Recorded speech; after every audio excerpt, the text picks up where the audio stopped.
The pandemic created at least 40 new big pharma billionaires. Pharmaceutical corporations like Moderna and Pfizer made $1,000 of profit every second from the Covid-19 vaccine. More than two-thirds of Congress received campaign funding from pharmaceutical companies in the 2020 election.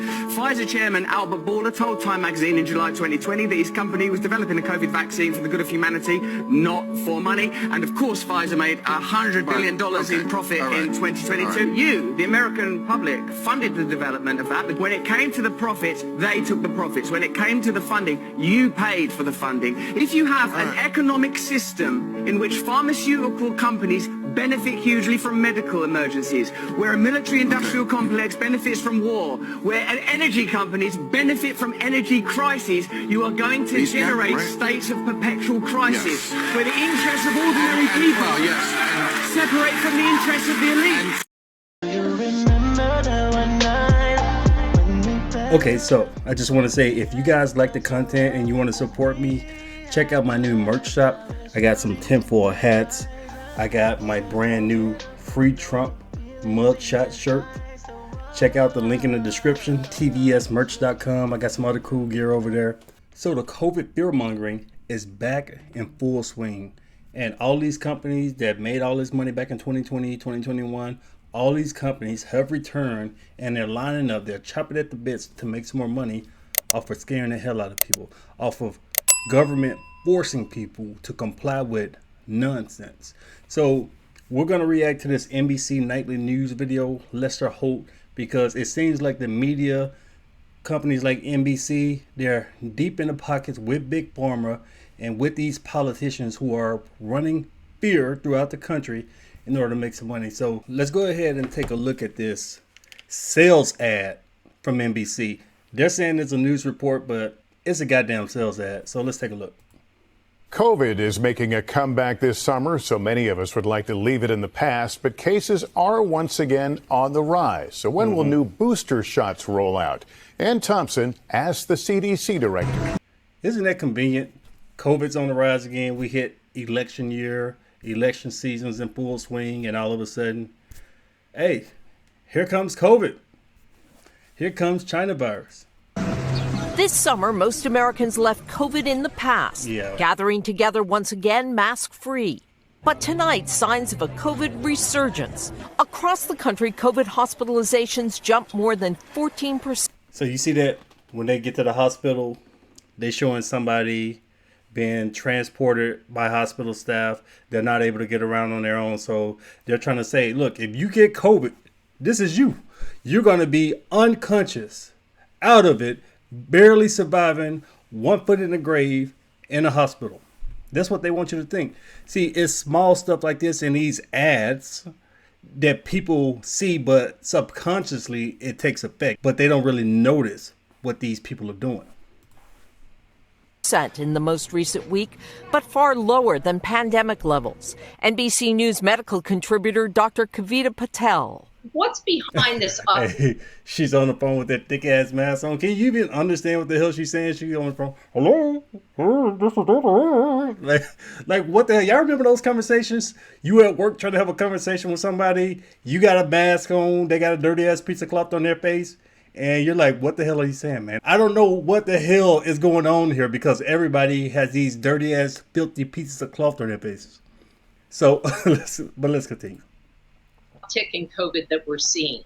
The main driver of this is a variant that's relatively newer to the scene, EG5. It's easier to give and get, so that makes it kind of easier to pass along. It's been almost a year since the last COVID booster came out. CDC Director Dr. Mandy Cohen. The new COVID booster is expected to be approved by the FDA, and then we will make recommendations from the CDC probably by the second or third week of September. Will it protect against this?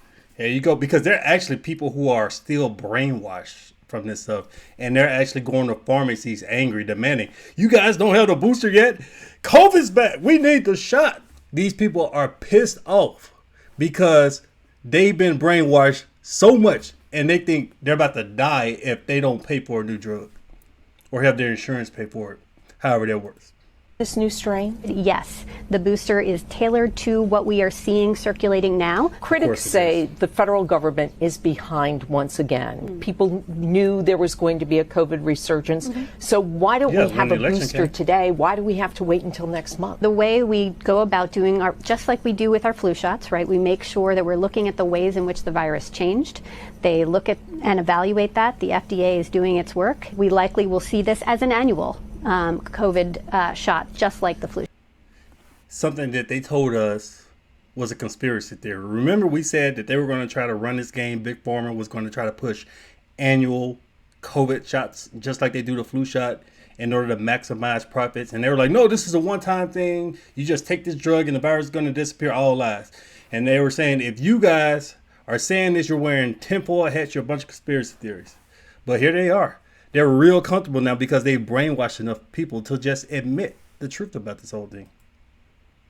Shot. Just in time for fall, when we'll also face RSV. Can you take the flu shot, the COVID booster, and the RSV vaccine all at once? So for flu and COVID, yes. RSV, again, is only available for older adults. That's one where I'd say talk to your doctor about what's right for you.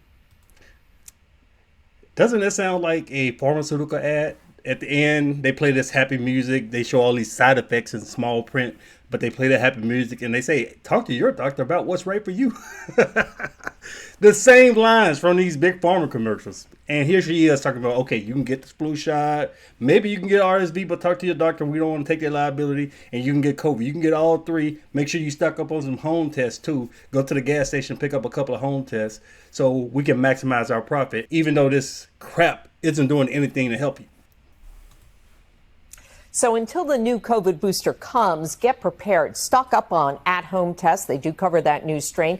Keep a mask handy in case you're in a crowded place. And most of all, get your shots. COVID, flu, and RSV all by house. Look at her. So everybody has to get paid. We got to get the mask manufacturers. We got to get them some money. We got to get Walgreens, CVS, Walmart, Publix, all these places. They need to make some money off of giving these injections. So everybody needs to make some money. Make sure you go buy those home tests too, because remember, Pfizer, Moderna, they made damn near $100 billion in 2021, 2020 off of selling BS nonsense. So she's saying, get it by Halloween. It's a sales pitch. Hey, time is running out. Look, this thing is coming by mid-September. You need to rush out and get it before Halloween. Rush out because they're throwing urgency in it. It's kind of like, when you look at a sales ad, they're like, on sale now, only this week, Labor Day weekend sale. Come Monday, the sale is over with. So they're subconsciously putting a sense of urgency in people so they can maximize the amount of people who line up and who fall for this crap. Halloween to give yourself your best chance of staying healthy. A reminder that it's just a bunch of BS. Anyways, let's go down and look at some of these comments. Look, first of all, look at this ratio. I was initially surprised because normally NBC, if you look at the comments in these NBC videos, NBC is followed by a bunch of leftists. So they're sitting there cheering. They're a bunch of shields for Big Pharma, for the government. They love big government. They love some government telling them what the hell to do. But it looks like a lot of them have woken up. Look at this here. 224 likes, 1,900 dislikes. A massive ratio. The vaccine should be tested on politicians first. Never. The politicians will never do that. They'll get on TV and get a saline solution injection and pretend that it's COVID like Biden did. Remember that? Look forward to seeing what type of people are going to get in line again. Yeah, a bunch of sheep, a bunch of brainwashed sheep. Never mask, never tested, never jab, eyes wide open. Pure blood for life. I need to put that on a t-shirt. Pure blood. Do not comply. No to vaccine passports. Yeah, man. No to mandatory vaccines. No to masks. No to tests. A total disgrace. COVID is making a comeback this summer. How can they say that with a straight face? Because he's a trained liar. The leftist media are nothing but a bunch of line sacks and shit. Imagine still being afraid of COVID. Imagine ever being afraid of COVID. Such BS, never again will my family take another shot nor stay at home. See, I'm so glad that a lot of people are on to this scheme. This whole scam, they ran all this money. It was the largest transfer of wealth in human history. So many more billionaires, but even more poor people. Does the middle class even exist anymore?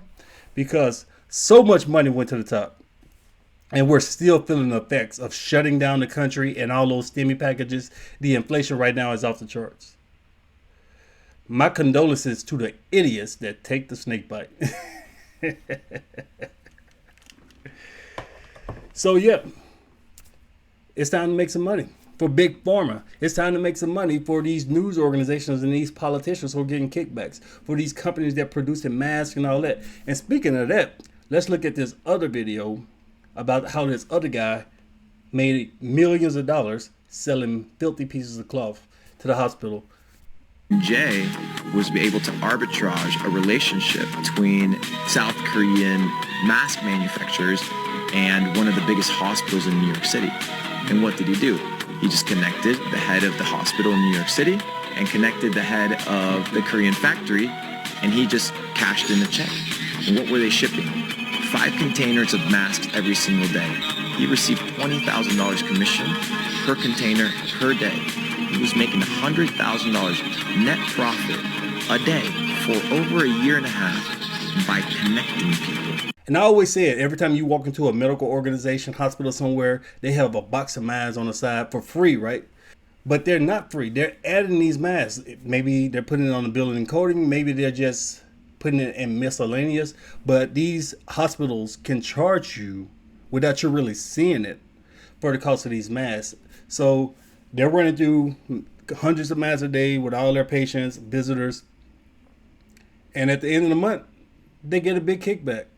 They're making big money off of this, off of insurance companies, off of people who have to pay in cash, and the manufacturers over there in South Korea, Asia, whoever, they're making a shit ton of money. So this whole thing is for Big Pharma and these politicians to line their pockets. Nothing more. So let me know what you think. Leave me your thoughts below. Share the video. Thanks for watching.